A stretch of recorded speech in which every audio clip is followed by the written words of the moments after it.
Under the pouring rain at bus stop 52, an elderly woman sat crying in despair after losing her wallet and being unable to pay the fare. Just as the driver coldly shut the doors, a 14-year-old black boy blocked them. Spent his last $7, the money he'd saved for his mother's medicine, paid her fare, pulled her aboard, and draped his hoodie over her trembling shoulders, without knowing that those $7 would soon bring a convoy of luxury cars and lawyers to the building, setting off a turning point that would change everyone's fate. Before we go back, let us know where you're watching from, and subscribe, because tomorrow I've got something extra special for you.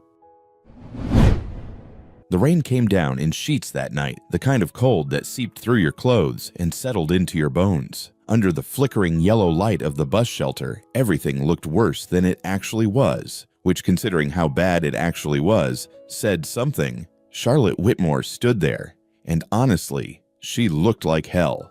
Her cashmere coat, the one that probably cost more than most people made in a month, was streaked with mud from collar to hem. She'd slipped on the sidewalk 3 blocks back, gone down hard on her knees. Now she was digging through her purse with shaking hands, emptying it onto the cracked plastic bench. Lipstick tissues, reading glasses. No wallet. No, no, no. Her voice cracked. She dumped the purse upside down, shook it. A mint fell out and rolled into a puddle. The bus pulled up with a wheeze of brakes and a blast of diesel exhaust. The doors folded open. Well, the driver didn't even look at her. Frank something or other, according to the name tag pinned crooked on his shirt. Big guy, the kind who'd probably been told he had a face for radio, and took it as a compliment. "You getting on or what?" Charlotte climbed the steps, her legs stiff from the cold. "I'm terribly sorry, but I seem to have lost my—" "No card, no cash, no ride." Frank cut her off like he was reading from a script he'd memorized years ago and was bored of repeating. "Them's the rules, lady. Please, I just need to get to—" "Rules are rules." He reached for the door lever. Charlotte's face went pale. She looked back at the empty street, the rain coming down harder now, the kind of night where you could disappear and no one would find you until morning. Her hand went to her throat, fingers pressing against the hollow there, like she couldn't quite catch her breath. "I can pay you tomorrow. I'll bring double, triple even. I just—" Yeah, everyone's got a story." Frank's hand was already on the lever. Out! That's when Jaden moved. The kid had been standing in the back of the shelter this whole time, so still you'd almost miss him. 14 years old, all elbows and knobby wrists, wearing a hoodie 2 sizes too big, with the hood pulled up against the cold. He had the kind of face that had learned early not to expect much from the world. His hand was in his pocket, fingers wrapped around the bills there. $5, 2 ones, $7 total, crumpled and soft from being folded and unfolded 100 times. He'd counted it 3 times on the walk to the bus stop. $7. Exactly enough for the bus fare and the painkillers his mom needed. The generic kind from the pharmacy on 5th, the ones that came in the white bottle with the label half peeled off. She'd been moving slow all week, wincing every time she bent down to scrub someone else's floor, but she kept saying she was fine. She always said she was fine. The bus doors started to close. Jaden's worn-out sneaker, the left one with the sole coming loose, shot out and wedged into the gap. The rubber squealed. The doors bounced back open. He didn't say anything, just walked up those steps, pulled the crumpled bills from his pocket, and fed them into the fare machine one at a time. The machine beeped with each bill counting up. "The hell you doing, kid?" Frank twisted in his seat, his belly pressing against the steering wheel. Jaden smoothed out the last dollar on his thigh before pushing it in. The machine beeped a final time. $7. Paid for 2. Enough for both of us. Jaden's voice was flat matter-of-fact. He stepped aside and gestured toward the seats. "Let her on." Frank's face went red, then redder. "You think you're some kind of hero or something?" "I think the fare's paid." Jaden met his eyes and didn't blink. "So open the door." For a long moment, nobody moved. The bus engine idled. Rain drummed on the roof. Charlotte stood there on the steps, one hand gripping the rail, looking between the boy and the driver like she'd stumbled into a play and didn't know her lines. Frank made a disgusted sound in the back of his throat. "Fine. Whatever. Just sit down and shut up." The doors closed behind them with a hiss. Inside, the bus smelled like wet clothes and old French fries and something sour that might have been spilled beer from 3 days ago. The fluorescent lights buzzed overhead, casting everything in that greenish tint that made everyone look slightly sick. About half the seats were occupied. A woman with grocery bags piled on the seat next to her, two teenage girls sharing earbuds, an old man in a security guard uniform sleeping with his head against the window. Jaden moved toward the back without looking at anyone. His footsteps squeaked on the rubber floor mat. "Wait!" Charlotte's voice stopped him. "Young man, Don't worry about it." He didn't turn around. "But I must repay you. If you could just give me your address or a phone number, I said don't worry about it." This time he did glance back, and something in his expression made her mouth close. Not hostile exactly, just done. Like he'd learned a long time ago that promises from strangers didn't mean much. He dropped into the last seat, the one in the corner where the heater vent was broken and cold air leaked in through the seal around the emergency exit, pulled his hood up, stared out the window at nothing. Charlotte stood in the aisle for a moment longer. Her hands were still shaking from cold or shock or both. She looked at the boy's hunched shoulders, at the way he'd made himself small in the corner of the seat, and something shifted in her chest, something that felt uncomfortably like recognition. She chose a seat 3 rows up, not too close, not too far. The bus lurched forward, and the city started sliding past the windows. Closed storefronts with bars on the windows, a check-cashing place, a pawn shop, the kind of neighborhood where the streetlights were more broken than working, and nobody walked alone after dark if they could help it. Charlotte's fingers found the edge of her coat and held on. The cashmere was cold and damp under her touch, mud-stained and ruined. This morning, she'd been in a board meeting on the 42nd floor of the Whitmore building downtown, and now she was here, her wallet God knows where, rescued by a child who'd given away what was probably all the money he had in the world. She turned in her seat just enough to see him reflected in the dark window. Jaden hadn't moved. His face was turned away, but she could see his jaw working like he was chewing on something bitter. His hand kept going to his empty pocket fingers, pressing against the denim, then pulling away, then doing it again. The bus hit a pothole, and everyone swayed. The woman with the groceries cursed. One of the teenage girls laughed at something on the phone, and Charlotte Whitmore, who hadn't cried in 20 years, not since they'd lowered her husband into the ground with full military honors, felt her eyes start to burn.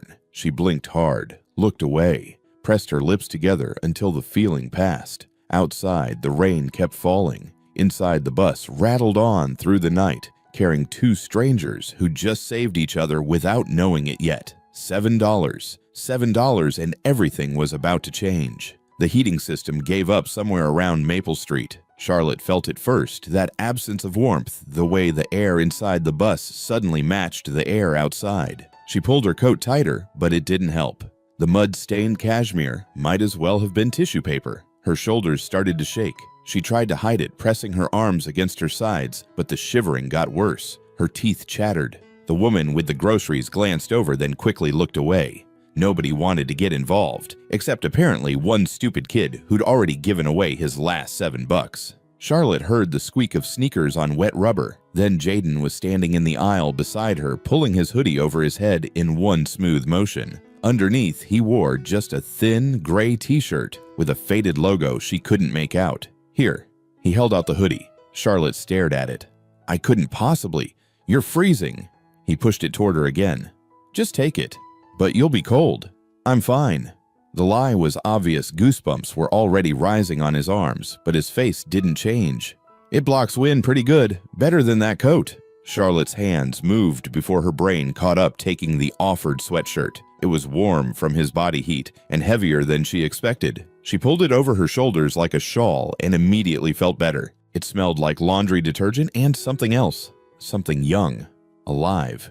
"Thank you," she whispered. Jaden just shrugged and turned to go back to his seat. That's when she saw it. As he moved, the collar of his t-shirt shifted and something caught the light. Not a chain, more like a leather cord worn soft with age. And hanging from it, an old military compass. The brass was tarnished, the glass face scratched, but even from here, Charlotte could see the engraving on the back. Her hand shot out before she could stop herself, catching his wrist. "Wait!" Her voice came out sharper than she meant. "That compass. May I see it?" Jaden froze. His whole body went rigid under her touch, like a wild animal caught in a trap. For a second, she thought he might bolt. But then something in her expression must have reassured him, because he slowly reached up and pulled the compass out from under his shirt. Charlotte's fingers trembled as she turned it over. The engraving was worn, but still legible, carved in block letters that had been filled with black ink decades ago.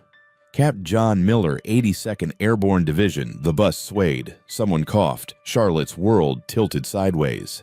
82nd Airborne. Her voice barely made it past her lips. The paratroopers Normandy. Jaden nodded slowly, watching her face. My grandfather. He's gone now. Died when I was 8. What was his name? Charlotte's pulse hammered in her ears. John Miller. Captain John Miller. Jaden touched the compass with something close to reverence. He said this compass always pointed him home. Even when he was lost in France behind enemy lines, it brought him back. The boy's jaw tightened. Guess it works for me too. Reminds me where I come from. Charlotte sat back like she'd been shoved. Her hand went to her mouth. Ma'am, you okay? Jaden leaned forward, concerned now. She wasn't okay. She was 68 years old and sitting on a broken-down bus, and the past had just reached across 50 years to tap her on the shoulder. I knew someone, she managed, in that division. My husband Thomas. He served in the 82nd. Her voice cracked. She had to stop, breathe, start again. He used to tell me about a Captain Miller. Said Miller saved his life. Said he owed everything to a man who navigated them through hell with nothing but a compass and guts. Jaden went very still. After the war, Thomas tried to find him. Wanted to thank him properly, but Miller had already moved on, disappeared into civilian life somewhere. Charlotte's eyes were wet now, and she didn't care who saw. Thomas died 15 years ago. Heart attack. And I never got to tell Captain Miller what his actions meant, what they gave me, the years I got to spend with the man I loved. The bus hit another pothole. Neither of them noticed. My grandpa never talked about the war much, Jaden said quietly, but sometimes late at night I'd catch him looking at this compass, just staring at it, and just once, he told me. The boy swallowed hard. He said the compass didn't just show directions, it showed him who he was. Said every time he looked at it, he remembered he was the kind of man who brought people home. Charlotte reached out and covered the compass with her palm, feeling the warmth of it against her skin. Through it, she could feel Jaden's heartbeat, quick and uncertain. Your grandfather, she said, was a hero, and not just in the war. She looked up at the boy, really looked at him, saw past the worn clothes and the guarded eyes to something bright and fierce underneath. He raised someone who knows what it means to bring people home, even if it costs everything you have. Jaden's face did something complicated. For just a second, the mask slipped and she saw the kid underneath. Scared, tired, trying so damn hard to be strong. Then he pulled back, tucking the compass under his shirt. $7 isn't everything, he muttered. Isn't it? Charlotte kept her eyes on him. What were you going to buy with that money? His jaw worked. He looked away out the window at the passing streets. Doesn't matter now. It matters to me. Pain meds. The words came out flat. For my mom. Her back's been bad all week. She works 3 cleaning jobs, and last Tuesday she fell off a stepladder at one of them. Been moving slow ever since, but we can't afford the doctor, so... He shrugged like it was nothing. Like watching your mother suffer was just another Tuesday. Charlotte felt something crack open in her chest. And you gave it away, she said softly. For a stranger. You needed it more. Jaden finally looked at her again. Besides, Grandpa used to say the compass points home. Maybe it pointed me to the right thing tonight. The bus squealed to a stop. The doors opened with a hiss. 2 more passengers got on, shaking rain from their jackets. Charlotte pulled the hoodie tighter around her shoulders and made a decision. Several decisions, actually. But they'd have to wait. First, she needed to meet the woman who'd raised this boy. The woman who worked 3 jobs and fell off ladders and still somehow produced a kid who'd give his last $7 to a stranger in the rain. What's your name? She asked. Jaden. He hesitated. Jaden Miller. Jaden. She tested it, liked it. I'm Charlotte. And I promise you, Jaden Miller, grandson of Captain John Miller, I promise you that $7 is going to change your life. He gave her a look that said he'd heard promises before and knew what they were worth. Charlotte didn't blame him, but she'd show him. God help her, she'd show him. The rain got worse. Of course it did. By the time Jaden's stop came up, the streets were rivers and the wind was doing its best to turn umbrellas inside out. Charlotte watched him stand, pull his hood up. Except he didn't have his hood anymore, did he? He had a thin t-shirt that was going to be soaked through in about 30 seconds. She stood too. Ma'am, Jaden turned surprised. You can't honestly expect me to get off at some random stop in this weather. Charlotte gestured at the downpour outside. "I don't even know where I am." That was mostly true. She knew the general area, the industrial district on the east side, where the Whitmore Corporation owned about 40% of the property. But the specific streets, in the dark, in this rain, she'd be lost in minutes. "There's another bus that, in an hour." I checked the schedule. She hadn't, but she could see the way he was shivering already. "Besides, you have my hoodie. I'll need to get it back." It was a weak excuse, and they both knew it. But Jaden looked at the rain, looked at her mud-stained coat and her age, and something in his face softened. "Okay," he said, "but just until the rain stops." They stepped off the bus into a wall of water. Charlotte's shoes, Italian leather, custom-made, filled immediately. She gasped at the cold. Jaden grabbed her elbow without asking, steadying her as they hurried down the broken sidewalk toward a building that looked like it had given up on life sometime in the previous century. The apartment complex rose 5 stories, its brick facade stained with water damage and old graffiti someone had half-heartedly painted over. Half the windows were boarded up, the other half had bars. A shopping cart lay on its side in the parking lot, one wheel spinning slowly in the wind. "Welcome to paradise," Jaden muttered, punching a code into the security door. It buzzed, the lock clicked, and he pulled it open. The door dragged across the concrete, scraping loud enough to make Charlotte's teeth hurt. Inside wasn't much better. The hallway smelled like mildew and old cooking oil, and something else she couldn't identify and didn't want to. The fluorescent lights buzzed and flickered overhead, casting everything in a sickly green glow. The tile floor was cracked and missing pieces showing the concrete underneath. They climbed stairs that creaked ominously under their weight. Second floor, third floor, fourth floor. By the time they reached the top, Charlotte's legs were shaking and her breath came in gasps. She'd done a 5K for charity last spring, but apparently that didn't prepare you for 4 flights in wet clothes while your heart tried to pound its way out of your chest.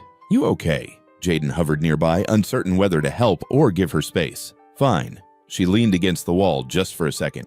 "Just need a moment." He waited without comment until her breathing steadied. Then he led her down the hall to a door marked 4C in faded brass numbers. The C was hanging upside down. Jaden pulled out a key attached to a shoelace around his neck. "It's not much," he warned. He wasn't kidding. The apartment was clean. That was the first thing Charlotte noticed. Spotlessly clean, actually the kind of clean that came from someone who took pride in what they had, even if what they had wasn't much. But it was also nearly empty. The main room served as living room, dining room, and probably bedroom all in one. A futon covered in a faded quilt sat against one wall. A card table with 2 folding chairs occupied the space near the kitchen. No TV, no decorations on the walls except for a single frame photograph of a young man in military uniform, Captain John Miller, she assumed, looking impossibly young and serious. But what struck her most were the pots. 2 large stock pots sat on the kitchen floor, steam rising from them in thick clouds. The stove burners were cranked to high, keeping the water at a rolling boil. The heat and humidity from them filled the apartment, turning it into a makeshift sauna. "The heating's broken," Jaden explained, seeing her stare. "Landlord says he'll fix it. He's been saying that since October." He moved to the stove and adjusted the flame under one pot. "Boiling water works pretty good, though. Keeps the place warm enough." Charlotte opened her mouth, closed it, opened it again. No words came out that wouldn't sound like pity, and she had a feeling this kid had heard enough pity for one lifetime. "Smart solution," she said instead. Jaden's shoulders relaxed slightly. "You want some tea or something? We got—" He opened a cabinet that was mostly empty. "We got tea. Tea would be lovely." He set the kettle on an old aluminum thing with a dented side and pulled down 2 mismatched mugs. Charlotte took off her ruined coat and hung it on a hook by the door, then looked around for somewhere to sit that wouldn't be in the way.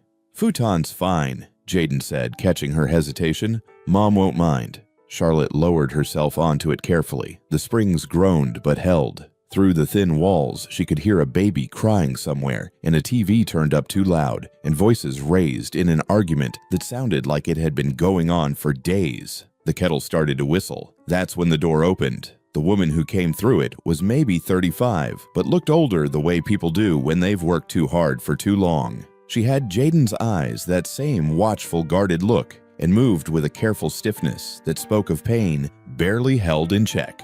She stopped dead when she saw Charlotte. "Jaden." Her voice was careful, controlled. Want to tell me why there's a stranger in our apartment? Mom, this is Charlotte. Jaden set down the kettle. It's a long story. I'm sure it is. Sarah, that was her name. Charlotte remembered from the outline, didn't move from the doorway. Her hand stayed on the knob, ready to push this stranger right back out if necessary. Ma'am, no offense, but he saved me. Charlotte cut in. Your son. On the bus tonight. I was stranded, and she had to stop, gather herself. He gave me everything he had, so I wouldn't be left in the rain. Sarah's eyes cut to Jaden. Everything. He looked at his shoes. Oh, baby. Sarah's voice went soft and broken. The medicine. You needed help more. Jaden's jaw set in that stubborn line Charlotte was beginning to recognize. I made a choice. A choice that leaves me without. Sarah stopped herself, pressed a hand to her lower back, and carefully closed the door. When she looked at Charlotte again, there was steel under the exhaustion. I appreciate what you said about my son, ma'am, but we don't take charity. So if you're here I'm here because it's pouring rain and I'm 68 years old and lost. Charlotte met her eyes steadily. Your son offered shelter until the storm passes. That's all. No charity involved. It wasn't quite the truth, but it was close enough. Sarah studied her for a long moment. Then her shoulders dropped half an inch. All right, but the tea's gonna be weak. We're stretching the bag. I prefer it weak. Charlotte lied smoothly. They sat at the card table, all three of them mugs of pale tea, warming their hands. Sarah had changed out of her work clothes, a gray uniform with Henderson Cleaning Service embroidered on the pocket, into sweatpants and a stretched-out sweater. She moved like someone whose back was screaming at every step, but had learned to ignore it. What do you do, Mrs.? Sarah left it hanging. Whitmore. Charlotte Whitmore. And I'm in real estate. Also, not quite a lie. She did own real estate. Approximately 42 buildings in this city alone. Tough business, Sarah said neutrally. It can be. And you're in cleaning services. 3 different companies. Sarah wrapped both hands around her mug like she was trying to draw warmth from it. Henderson's on weekdays, Valley View on Saturdays, and private homes Sunday through Tuesday nights. Charlotte did the math in her head. That's almost 80 hours a week. 83 usually. Sarah's voice was matter of fact. Gotta be 83 to make the rent and keep food on the table. She glanced at Jaden. And keep this one in school where he belongs. Mom, don't mom me. You're staying in school. Sarah's tone said this was an old argument. I didn't work this hard so you could drop out and bag groceries. Jaden's face did that complicated thing. Again, love and frustration all mixed together. I could help. You can help by keeping your grades up and getting into a good college. That's how you help. Charlotte watched this exchange and felt something tighten in her throat. She'd had these same arguments with Thomas decades ago when his construction business was struggling and he'd wanted to sell his truck to make ends meet. She'd forbidden it, made him promise to keep building, keep trying. It had worked out eventually. He'd gotten a contract with the city, then another, and 3 years later they'd bought their first apartment building. But those early years... What happened to your back? Charlotte asked gently. Sarah's face closed off. Accident at work. What kind of accident? The kind where I fell off a stepladder trying to clean a chandelier. Sarah's voice went flat. At the Vanderbilt estate. You know it. Charlotte knew it. Elizabeth Vanderbilt, her primary business rival for the last 30 years. A woman who'd made her fortune in tech and used it to buy up half the city's luxury properties. They'd clashed at every city council meeting, every charity board, every social function. I'm familiar, Charlotte said carefully. Well, Mrs. Vanderbilt has a very expensive chandelier. 20 feet up, and when I was on the ladder, one of the rungs broke. Sarah's jaw tightened. I managed to catch the railing, but I dropped the cleaning supplies, broke a crystal glass. Baccarat, apparently. Worth $300. Surely she has insurance. She docked my pay. Half a day's wages. Said it came out of my carelessness. Sarah laughed, but there was no humor in it. Funny thing is, I told her supervisor that ladder was unstable last month. Asked them to replace it. But I guess $300 for a new ladder was too expensive. Charlotte's hands tightened on her mug. That's illegal. Workers' compensation should a lot of things. Sarah cut her off. But when you're undocumented, when you're working under the table, you don't get to complain. You just smile and say, yes, ma'am, and hope they don't fire you. The baby in the next apartment started crying again. The argument down the hall got louder. When's the rent due? Charlotte asked quietly. Sarah's face went very still. Tomorrow. Noon. How much? With all due respect, ma'am, that's not your concern. Humor me. Sarah looked at Jaden, then back at Charlotte. Something in the older woman's face must have convinced her because she said $800, which I don't have because of the dock pay and because... She gestured vaguely at the universe. Because life. Your landlord, Charlotte said. What's his name? Kowalski. Victor Kowalski. And before you ask, yeah, he's exactly as charming as he sounds. As if summoned by his name, someone started pounding on the door. Not knocking, pounding. The kind of sound that said authority and threat and don't even think about ignoring me. Sarah's face went gray. The pounding came again harder this time. 3 heavy blows that made the door shudder in its frame. I know you're in there, Sarah. The voice was thick, rough like gravel being dragged across concrete. Open up. Sarah stood slowly, her hand pressed against her lower back. Stay here, she told Jaden. Mom, stay. Here. She crossed to the door and opened it just wide enough to speak through. Charlotte could see part of a large man filling the doorway, broad shoulders, thick neck, the edge of a tattoo creeping up from his collar. Mr. Kowalski! Sarah kept her voice level. It's late. Yeah, well, rent's due tomorrow, and I got a feeling you're gonna try to weasel out of it again. Kowalski pushed the door wider, forcing Sarah to step back. He filled the doorway, taking up all the space, all the air. So, I'm here to make sure we understand each other. He was maybe 50 with a shaved head that showed more scars than skin and arms like tree trunks covered in faded ink. A stained white t-shirt stretched across his gut. He smelled like cigarettes and cheap cologne. His eyes swept the apartment, landing on Jaden, then Charlotte. Well, well, got company moving up in the world, Sarah. His smile showed yellow teeth. That's nice. Real nice. But guests don't pay the rent. I'll have your money tomorrow. Sarah's voice stayed steady, but Charlotte could see her hands trembling. You said that last month, and the month before. Kowalski pulled a cigarette from behind his ear, lit it right there in the doorway. Blew smoke into the apartment. I'm a patient man, Sarah. Real patient. But my patience has limits. I said I'll have it. How? He laughed a wet, phlegmy sound. You gonna pull $800 out of your ass. You got 3 jobs and you still can't make the rent on time. Face it, sweetheart, you're done here. Jaden stood up. Don't talk to her like that. Kowalski's attention swung to him like a searchlight. What did you say, boy?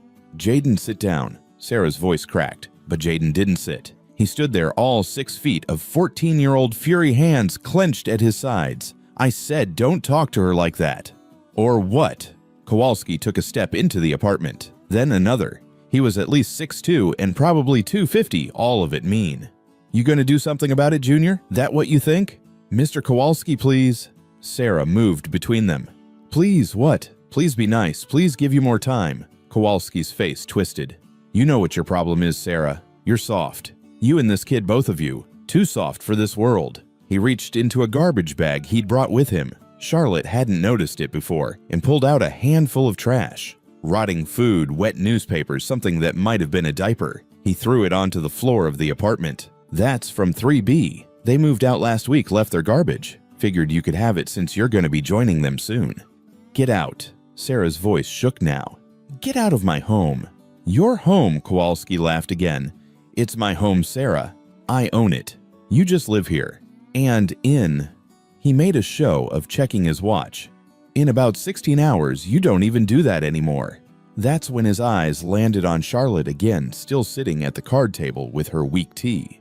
Who's the old lady? He walked toward her, leaving wet footprints on the clean floor. She paying you to crash here? That it you running some kind of boarding house without telling me? She's a guest. Sarah's voice was desperate now.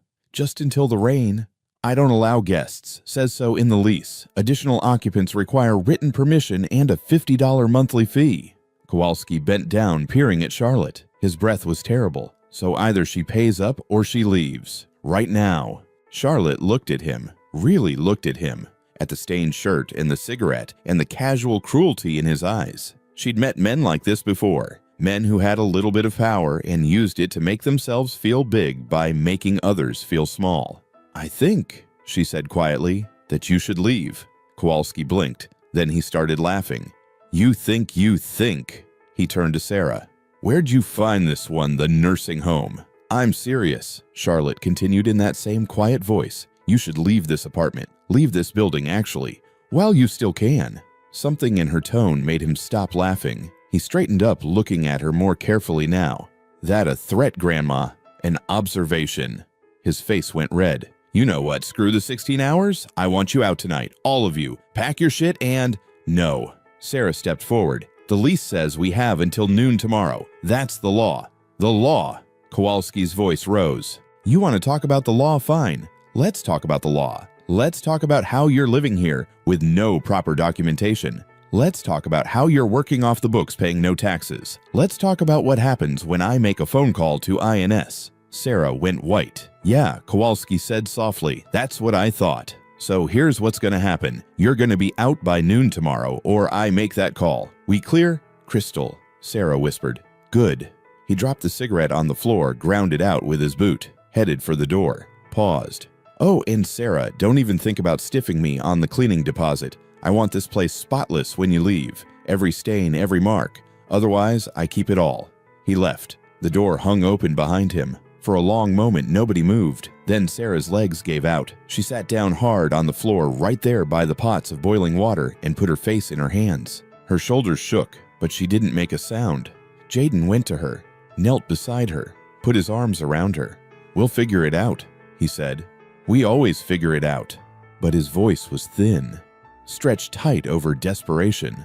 Charlotte stood. Her legs felt steadier now, her mind clearer. The fog that had been hanging over her thoughts all day, the confusion, the disorientation burned away like morning mist. She walked to the phone on the wall, an old rotary phone, the kind you didn't see anymore. She picked up the receiver, heard the dial tone, and smiled. "What are you doing?" Jaden asked. "Making a phone call," Charlotte said. "Ma'am, we can't afford." "I can." She started dialing her finger, finding each number with practiced ease, a number she'd known by heart for 40 years. The phone rang, once, twice. Then a voice answered, sharp and alert despite the late hour. "Whitmore residence." "Arthur," Charlotte said, and the relief in her voice was palpable. "It's me." A pause, then Mrs. Whitmore. "My God, where have you been? We've been searching." "I know. I'm sorry. I've been indisposed." She glanced at Jaden and Sarah, both staring at her now. "I need you to bring the car." "The Phantom." "Of course. Where are you?" Charlotte looked at the address taped to the wall by the phone. "Parkside Apartments, 4C East District." She paused. "And Arthur, bring the legal team. All of them. I don't care if you have to drag them out of bed." Another pause, longer this time. "Mrs. Whitmore, is everything all right?" "Everything," Charlotte said, "is about to be." Sarah was on her feet now, moving toward Charlotte with her hands raised. "Ma'am, you can't just—" Charlotte held up one finger. "Wait. Arthur, listen carefully. I need you to pull all records on a Victor Kowalski, Kowalski. He owns this building and possibly others in the area. I want to know every property, every violation, every complaint filed against him." "Certainly. Anything else?" "Yes. Contact Robert at the bank. Tell him to prepare a letter of credit, full backing of Whitmore assets, and get me Marcus from acquisitions. I want to know what it would take to buy this building. Tonight." "Mrs. Whitmore." Arthur's voice held a note of concern. "It's nearly midnight. Perhaps in the morning." "Arthur." Charlotte's voice hardened. "How long have you worked for me?" 42 years, ma'am. "And in those 42 years, have I ever asked you for something I didn't need?" A sigh. "No, ma'am." "Then trust me now. I need you here. With the car, with the lawyers, with everything. And, Arthur, bring my checkbook." "The personal one, or both?" She hung up. The apartment was dead silent. Even the baby next door had stopped crying. "Who the hell are you?" Sarah's voice was barely a whisper. Charlotte turned to face them, straightened her spine, lifted her chin. For the first time since she'd stumbled off that bus, she looked like what she was, a woman who'd built an empire from nothing and defended it against every challenger for 4 decades. "My full name," she said, "is Charlotte Ann Whitmore. I'm the founder and CEO of Whitmore Property Holdings. We manage approximately 428 buildings across 6 states. Our annual revenue is somewhere north of $2 billion, though I'd have to check with accounting to be sure." Jaden's mouth fell open. Sarah backed up a step, then another. You're Charlotte Whitmore, the Charlotte Whitmore." "I prefer just Charlotte, but yes." "The woman who—" Sarah's hand went to her throat. "The woman who owns half the waterfront, who funded the new children's hospital, who Who got mugged this morning in front of her own building by two men who thought an old woman was an easy target? Charlotte's voice was dry. They got my purse, my phone, my wallet, everything. I've spent the last 8 hours wandering this city like a ghost, and I would have spent the night in the rain if your son hadn't— She stopped, looked at Jaden. If your son hadn't been brave enough to give everything he had to help a stranger. Jaden shook his head slowly. You could have been anyone. You could have been— But I wasn't anyone. Charlotte crossed to him, took both his hands in hers. I was the granddaughter-in-law of Captain John Miller, and you saved me just like your grandfather saved my husband. She squeezed his hands. Do you believe in fate, Jaden? I don't know. Neither did I. Until tonight. Sarah was crying now, tears streaming down her face. I don't understand. Why are you helping us? We're nobody. You're the mother of the boy who kept me from freezing to death on a bus. Charlotte's voice was firm. And more than that, you're a woman who works 83 hours a week to give her son a chance at something better. Do you really think I don't recognize that kind of strength? But we can't repay. I'm not asking you to repay anything. Charlotte looked between them. I'm asking you to let me settle a debt that's 50 years overdue. A sound outside. Engines. Multiple engines. Jaden moved to the window, pulled back the thin curtain, and froze. Mom, you need to see this. Sarah joined him. Charlotte already knew what they'd see, but she looked anyway. 3 black Cadillac Escalades lined the street hazard lights, blinking in the rain. And between them, gleaming like a silver ghost, sat a Rolls-Royce Phantom. Even from 4 stories up, even through the rain, it was unmistakably the most expensive thing most people in this neighborhood had ever seen. Doors opened. Men in dark suits emerged, holding umbrellas, moving with military precision. And from the Phantom, an elderly man in a perfectly tailored vest stepped out. Arthur. He looked up at the building, spotted Charlotte in the window, and bowed his head slightly. Holy shit, Jaden breathed. Language, Sarah said automatically, then, but yeah. Holy shit. Charlotte smoothed down her borrowed hoodie. I should go meet them. Would you? She hesitated. Would you come with me? Both of you. Dressed like this? Sarah gestured at her sweatpants. Dressed exactly like that. Charlotte's smile was fierce, now predatory. I want Kowalski to see you standing next to me when I take everything he has. They took the stairs down. Charlotte's legs were steadier now, powered by adrenaline and righteous anger. By the time they reached the ground floor, a crowd had gathered, residents peeking outdoors, faces pressed against windows, everyone wanting to see what the commotion was about. Arthur met them at the entrance, 2 vases holding an umbrella over his head. Up close, he was exactly what a proper English butler should be, ramrod straight, silver-haired, with eyes that missed nothing. Mrs. Whitmore. He looked her up and down, taking in the muddy coat, the oversized hoodie, the ruined shoes. His expression didn't change, but something in his eyes softened. I'm glad to see you're safe. I'm glad to be safe, Arthur. She touched his arm briefly. Thank you for coming. Of course, ma'am. He produced a phone from his pocket. The team is standing by. Mr. Chen from Legal, Miss Rodriguez from Acquisitions, and Mr. Baxter from Accounting. They're prepared to work through the night if necessary. It will be necessary. Charlotte turned to Sarah and Jaden, who stood slightly behind her, looking shell-shocked. Arthur, this is Sarah Miller and her son Jaden. They've been my hosts this evening. Arthur's eyebrows rose a fraction of an inch for him, a show of extreme surprise, but he recovered instantly. A pleasure to meet you both. He bowed slightly at the waist. Any friend of Mrs. Whitmore's is, of course, a friend of the Whitmore household. Arthur is my— well, I suppose assistant doesn't quite cover it. Charlotte smiled. He's been running my life since before either of you were born. Someone has to, ma'am. Arthur's tone was perfectly dry. Left to your own devices, you'd work yourself to death and forget to eat lunch. Despite everything, Charlotte laughed. Probably true. A door slammed above them. Heavy footsteps on the stairs. That'll be Kowalski, Sarah murmured. Good. Charlotte's smile turned sharp. I've been wanting to meet him properly. The landlord appeared on the second-floor landing, his face red and furious.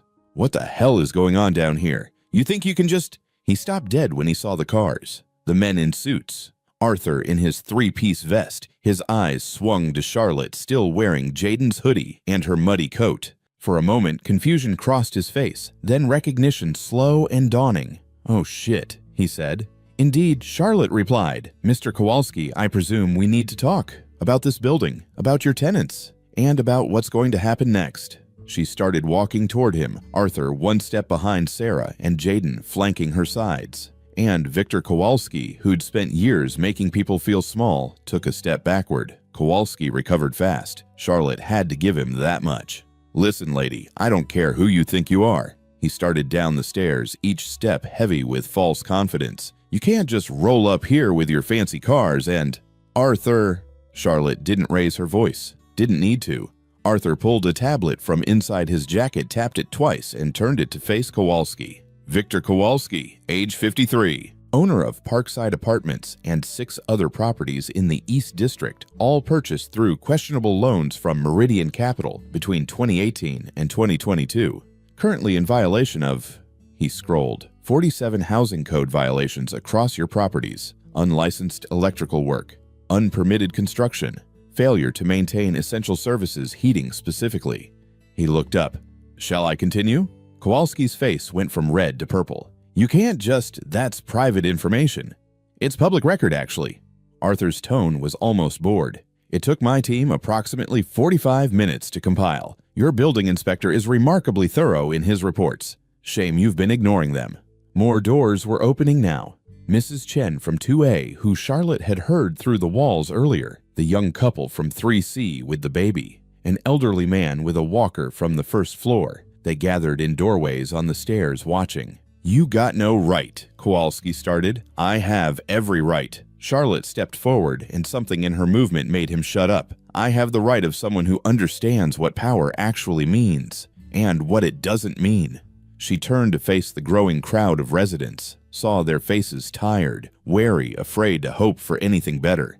"How many of you," she asked clearly, "have complained about broken heating?" Slowly hands went up. 5, 10, 15. Broken plumbing.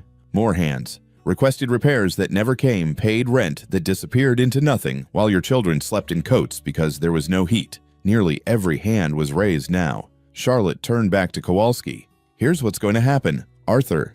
Arthur produced a checkbook. The sight of it, leather-bound, embossed with gold lettering, made Kowalski's eyes widen. "We're going to buy this building," Charlotte said. "Right now. Tonight." "It's not for sale." "Everything's for sale, Mr. Kowalski. We just need to find the right price." Charlotte nodded to Arthur, who began writing.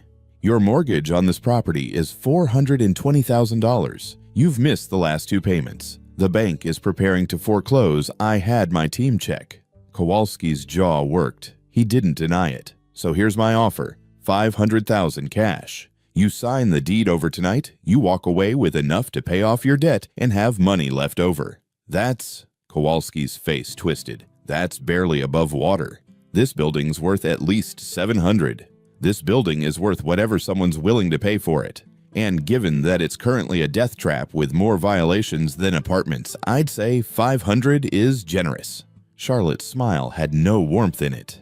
"But if you'd prefer, we can wait for the city inspectors I've already called. They'll be here first thing Monday morning, with the police and representatives from the tenant rights organization I fund." The color drained from Kowalski's face. Or, Charlotte continued, "You can take this check, sign these papers, and leave. Keep your freedom. Keep whatever dignity you have left."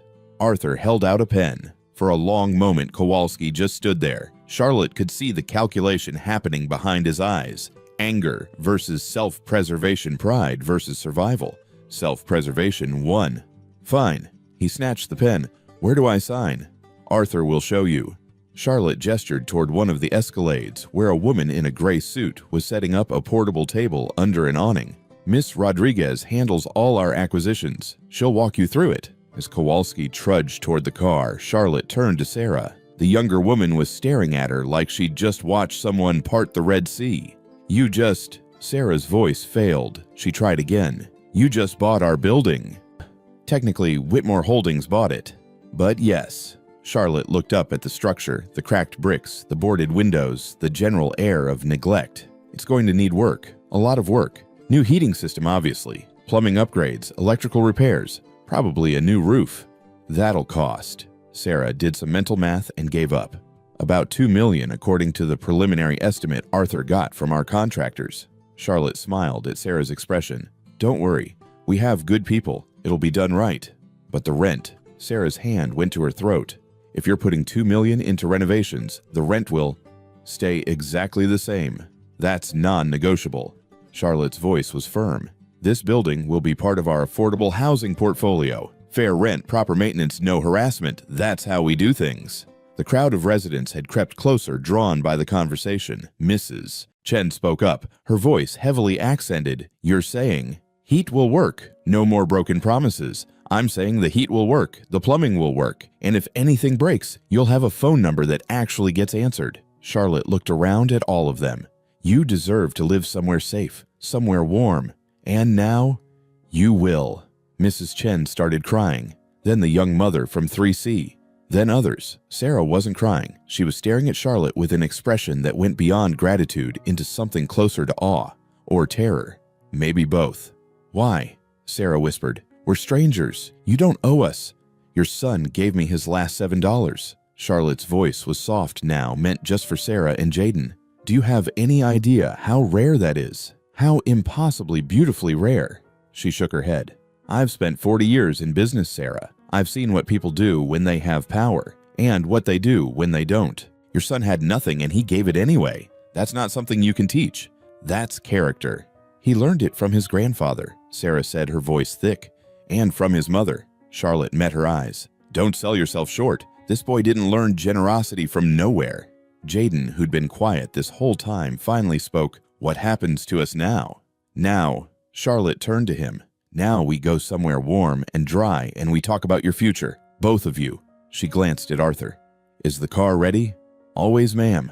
The Whitmore estate sat 20 minutes outside the city, behind gates that opened silently at their approach. Sarah pressed her face to the window of the Phantom, watching the driveway unfold a quarter-mile of perfect asphalt, lined with old-growth oaks, their branches forming a cathedral overhead. Jesus Christ, she breathed. Jaden said nothing. He'd gone pale about 5 minutes into the drive and hadn't spoken since.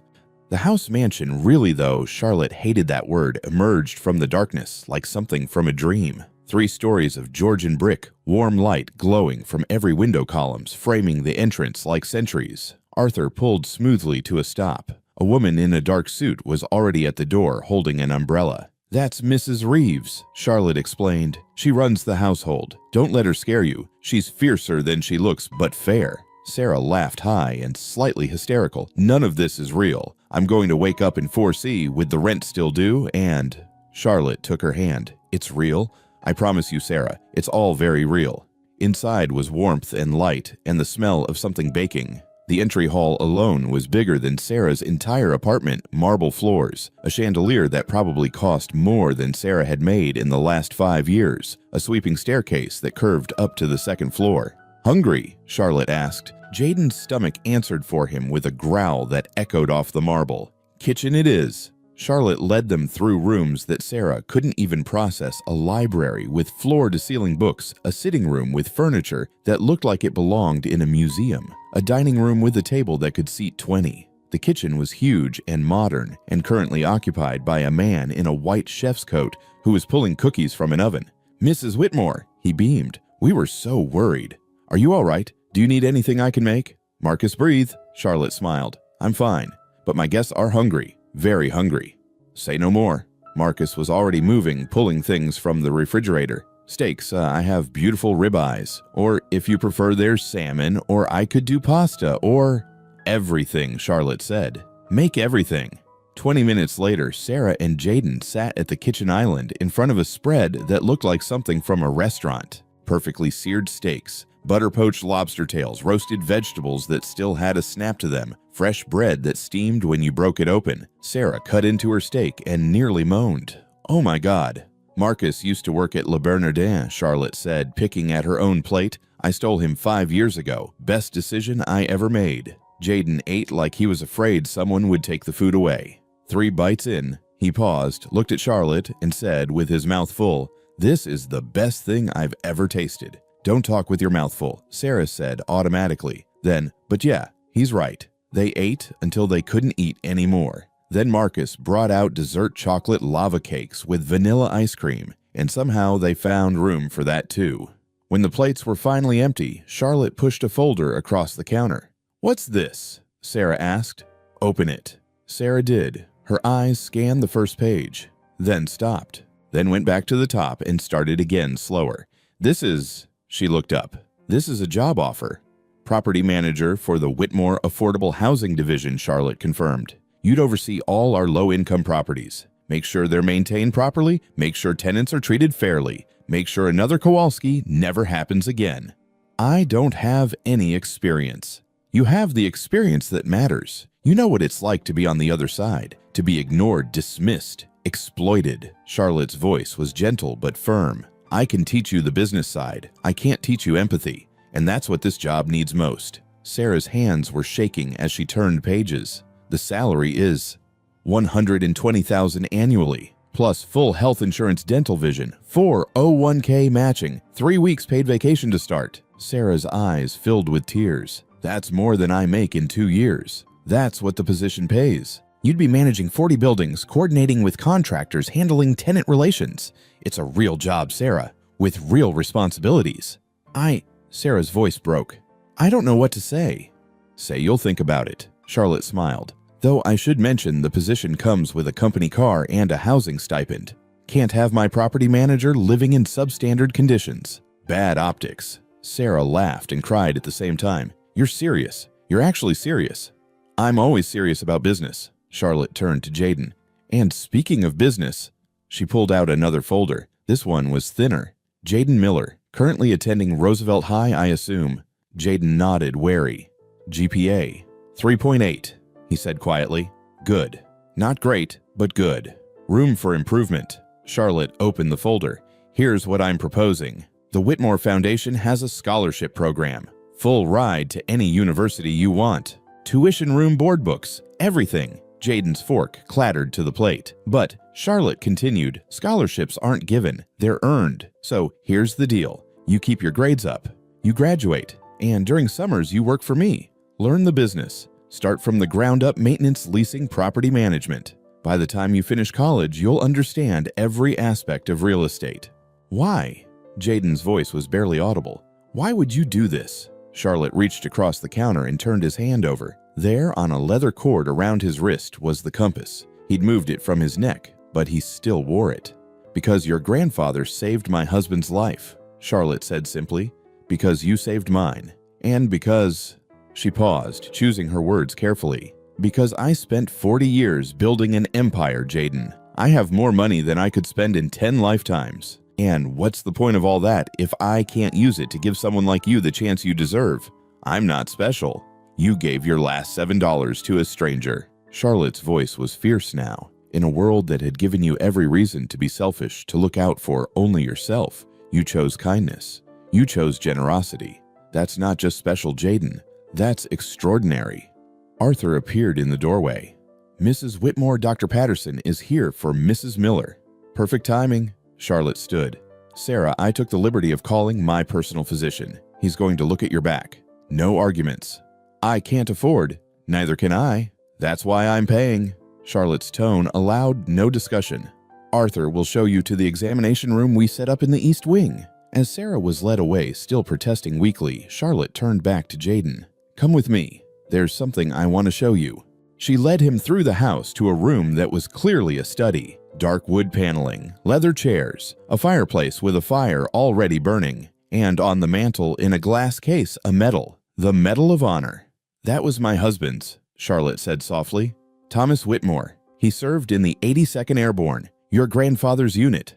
She took down a photograph from beside the medal, black and white edges worn with age. Two young men in uniform, arms around each other's shoulders, grinning at the camera despite the mud and exhaustion evident in their faces. That's Thomas, Charlotte pointed to the man on the left. And that's Grandpa. Jaden's voice was thick. I've never seen this picture. June 1944, 2 days after D-Day. Charlotte's fingers traced the edge of the frame. They were lost behind enemy lines, separated from their unit. Thomas was wounded shrapnel in his leg. Couldn't walk. Your grandfather carried him. She pulled out another photo. This one showed a man, the same man from the first photo, but older, now lying on a stretcher. Standing beside him holding a compass was a younger version of Jaden's grandfather. 15 miles, Charlotte continued, through German-occupied territory, at night, using only that compass to navigate, And when they finally made it back to Allied lines, Thomas was delirious with fever, kept saying, "Miller saved me. Miller brought me home." She looked at Jaden. "That man, your grandfather, gave me 43 years with the love of my life. We built this company together. We raised 2 daughters. We had grandchildren. We had a life." Tears rolled down Jaden's cheeks now, but he didn't try to hide them. "Thomas spent 30 years trying to find your grandfather. Wanted to thank him. Wanted to—" Charlotte's voice wavered. "Wanted to tell him what his courage had meant. But by the time he finally tracked down John Miller, your grandfather had already passed." "I didn't know," Jaden whispered. "He never talked about the war. I knew he served, but he never—" "Brave men rarely do." Charlotte set the photo down carefully. "But they pass on their courage in other ways, in the values they teach, in the examples they set." She met Jaden's eyes. "Your grandfather carried my husband home, Jaden, and tonight you carried me home. That's not coincidence. That's legacy." Winter came again, but this time Sarah Miller stood at the window of her new office and watched the snow fall without fear. The office was modest by Whitmore standards, 10th floor of the property management building, big enough for a proper desk and a meeting table, with windows that looked out over the East District, her district now. On the wall behind her desk hung a photograph. The Parkside Apartments transformed. New brick facade, new windows, a small playground in front where there used to be cracked asphalt. People actually sat on the benches now. Kids played without their parents, hovering nervously. It had taken 11 months and just over $2.3 million, but it was done. And it was beautiful. "Mom," Sarah turned. Jaden stood in the doorway and she almost didn't recognize him. Tall, when had he gotten so tall? The private school uniform fit him properly now, tailored to his growing frame. His hair was cut neatly. He carried a leather messenger bag that Charlotte had given him on his first day at Whitmore Academy, but it was his face that had changed most. The wariness was gone. The fear. He looked like a kid who expected good things to happen, who believed in his own future. "Hey, baby," Sarah smiled. "School good. Calculus test tomorrow. Came to use your office to study." He gestured at the conference table. "If that's okay." "Of course." Sarah glanced at her watch. "I've got a site visit at Riverside Towers in an hour. Problem with the boiler. Should be back by 4. I'll be here." He set up his books and Sarah went back to her computer. This was their routine now. Jaden would come to her office after school, do homework while she finished her work, and then they'd drive home together to their actual home. The 3-bedroom house in a real neighborhood with good schools and sidewalks where people walked their dogs. Sarah still couldn't quite believe it was real. Her phone rang. The office line. "Sarah Miller, Property Management." "Sarah, it's Charlotte. Got a minute?" "Always." Sarah waved at Jaden to indicate she'd be a while, and he nodded, already absorbed in his textbook. "I'm looking at the quarterly reports." Charlotte's voice came through clear and warm. "Parkside's occupancy is at 98%. Tenant satisfaction scores are the highest in our entire portfolio, and you're under budget on maintenance costs. Well, when things actually get fixed the first time, don't be modest. You're doing excellent work." A pause. "How's Jaden?" "Good. Great, actually. His English teacher says he's got a real gift for writing."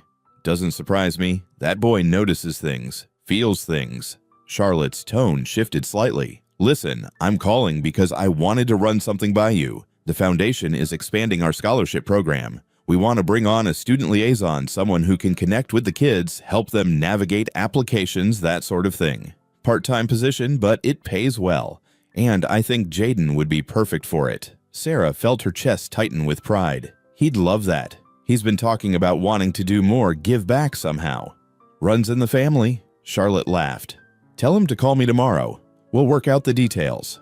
They talked for a few more minutes about budgets and repairs and the 100 small details that went into running affordable housing properly. When Sarah hung up, she found Jaden watching her. That was Charlotte. "Yeah, she wants to talk to you about a job with the foundation." Jaden's eyes lit up. "Really? Really?" Sarah stood cross to him and kissed the top of his head. "I'm proud of you. You know that." "Mom."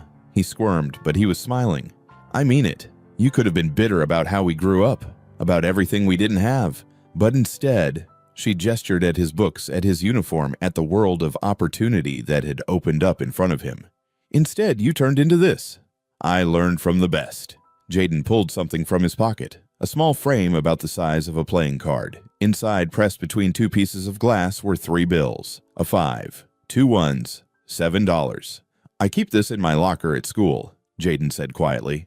When things get hard, or when someone's being a jerk, or when I forget why I'm working so hard, he ran his thumb over the frame. I look at this, and I remember. Sarah's eyes burned. Remember what? That money isn't just money. It's choices. It's power to help people or hurt them. And the best thing you can ever do with it, he looked up at her, is give it to someone who needs it more. Before Sarah could respond, there was a knock on the door. Arthur stood there impeccable as always in his 3-piece suit. Pardon the interruption, he said, but Mrs. Whitmore asked me to deliver this. He held out a small envelope. Sarah took it confused. Inside was a card with Charlotte's handwriting. Jaden, I'm outside. We're going on a field trip. Bring your compass. See, Jaden and Sarah exchanged glances. What's this about? Sarah asked Arthur. I'm afraid I'm not at liberty to say ma'am, but his eyes twinkled. Though I would suggest Jaden bring a warm coat. 10 minutes later, Jaden emerged from the building to find the Phantom idling at the curb. Charlotte sat in the back, bundled in a wool coat, smiling through the window. Get in, she called. We have a stop to make. They drove through the city as the afternoon sun slanted low and golden through the buildings. Charlotte didn't explain where they were going, just watched the streets pass and occasionally pointed out buildings. That one we just acquired, going to convert it to artist lofts. Affordable rent for painters, musicians, writers. The city needs more art.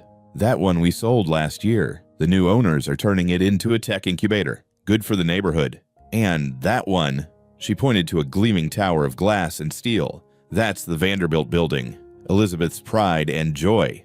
Jaden noticed the slight edge in her voice. You don't like her much. I respect her business acumen, but I don't respect someone who docks a cleaning woman's pay for an accident caused by faulty equipment. Charlotte's smile was sharp. Though I will say her board of directors was very interested when I sent them documentation of her various labor violations. Cost her about $40 million in settlements. You did that for my mom. I did that for all the mothers working for people like Elizabeth. Charlotte's voice was firm. Power without accountability is just tyranny. Someone has to keep the powerful honest. They pulled up outside a cemetery. Old stone walls, iron gates, rows of headstones stretching back into history. Come on, Charlotte said. They walked through the grounds past graves marking lives from every era. Revolutionary War soldiers, Civil War veterans, immigrants who'd come seeking better lives, all of them rich and poor, reduced to the same thing, a name carved in stone and the hope that someone would remember. Charlotte stopped at a plot beneath an old oak tree. 2 headstones side by side. Thomas Robert Whitmore, 1923 to 2009. Beloved husband, father patriot, and beside it, Charlotte Ann Whitmore, 1957. Reserved my spot already, Charlotte said dryly. Seemed practical. Jaden stood looking at the dates. He died in 2009. You've been alone since then. Not alone, busy. Charlotte touched Thomas's headstone gently. But yes, 15 years without him. Some days it feels like 15 minutes. Others, 15 lifetimes. She reached into her pocket and pulled out something Jaden recognized: the compass. His compass. The one he'd shown her on the bus. You asked to borrow it last month, Jaden said. Said you wanted to have it cleaned. I lied. Charlotte opened her hand. The compass gleamed, but now there was a second engraving on the back below his grandfather's name, carried by Cap John Miller, who brought my husband home, and by his grandson Jaden, who brought me home. The compass always points true. Jaden's throat closed up. He couldn't speak. I wanted Thomas to know, Charlotte said softly, that his debt was paid, that Miller's grandson found me when I needed it most, that the compass came full circle. She pressed it into Jaden's hand, closing his fingers around it. Your grandfather was right, she continued. It doesn't just show directions, it shows you who you are, who you can be. She met his eyes. And you, Jaden Miller, are someone who brings people home. Never forget that. No matter how much money you make, no matter how successful you become, that's your compass. That's your true north. Jaden wiped his eyes with his sleeve. Thank you for everything. Don't thank me. Charlotte's voice was firm but kind. You gave me something I'd lost. Hope. Faith in people, the reminder that kindness still exists. She smiled. I should be thanking you. They stood together in the fading light, the old woman and the young man connected by history and chance, and 7 crumpled dollars that had changed everything. "Mrs. Whitmore," Jaden said after a moment. "Charlotte, please, I've told you 100 times. Charlotte," he smiled. "Do you believe in fate now?" She considered the question, looked at the compass in his hand, looked at her husband's grave, looked at this boy who'd appeared in her life when she needed him most. "I believe," she said finally, "that the world is full of small moments that seem like nothing. A bus fare, a cup of tea, a compass passed down through generations. And I believe that those small moments, when met with courage and kindness, can change everything." The sun was setting now, painting the sky in shades of orange and gold. Arthur waited by the car, patient as always. "Come on," Charlotte said. "Let's go home. Your mother's probably wondering where you are." As they walked back through the cemetery, Jaden hung the compass around his neck. It settled against his chest, warm from Charlotte's hand, heavy with history and meaning. The compass always points true. And as they drove back through the city, past the Parkside apartments where families were coming home to warm houses, past the office where Sarah was finishing her work, past all the places where small acts of kindness were happening in the dark, Jaden understood what his grandfather had meant. The compass didn't just point home, it pointed to who you were when nobody was watching, what you chose when the choice was hard, how you treated people when you had nothing to gain from treating them well. That was true north. That was home. 5 years later, Jaden Miller graduated from Columbia University with degrees in business and urban planning. He gave the valedictorian speech, though he almost didn't. He had to be convinced by his mother, his professors, and one very insistent 73-year-old woman who refused to take no for an answer. In his speech, he talked about $7, about a rainy night, and a choice that seemed small, but turned out to be everything. About the compass his grandfather carried through war, and the one everyone carries inside themselves. Charlotte sat in the front row, crying openly for the second time in her life. After the ceremony, as graduates celebrated and took pictures and prepared to step out into their futures, Jaden found Charlotte standing by herself, looking at the campus. "Thank you for coming," he said. "Wouldn't have missed it for the world." She smiled at him. "Your grandfather would be proud. Your mother is proud. I'm proud." "I got a job offer," Jaden said. "Good one. Investment firm in Manhattan. Starting salary is $200,000. Charlotte's eyebrows rose. "Impressive." "I turned it down." "Did you now?" Jaden pulled the compass from under his graduation gown. "I'm coming to work for you. For the foundation. I want to do what you do, make sure people have warm homes and fair rent, and someone who gives a damn about their lives." He met her eyes. "I want to bring people home." Charlotte was crying again, but she was also smiling. "You sure that investment firm could?" "I'm sure." Jaden's voice was steady. "Money is just money, Charlotte. You taught me that. It's what you do with it that matters." She reached out and squeezed his hand. "Then welcome aboard, Mr. Miller. Though I should warn you, I'm a demanding boss." "I've heard." He grinned. "Something about being fierce but fair." "Damn right." They walked together across the campus, teacher and student past and future, two people connected by $7 and a debt that could never really be repaid because kindness doesn't work that way. Behind them, Sarah took a picture. It would hang in her office for the next 30 years. Her son and the woman who'd given them everything walking side by side into the future. And around Jaden's neck, the compass caught the afternoon sun and gleamed. The compass always points true, always. Join us to share meaningful stories by hitting the like and subscribe buttons. Don't forget to turn on the notification bell to start your day with profound lessons and heartfelt empathy.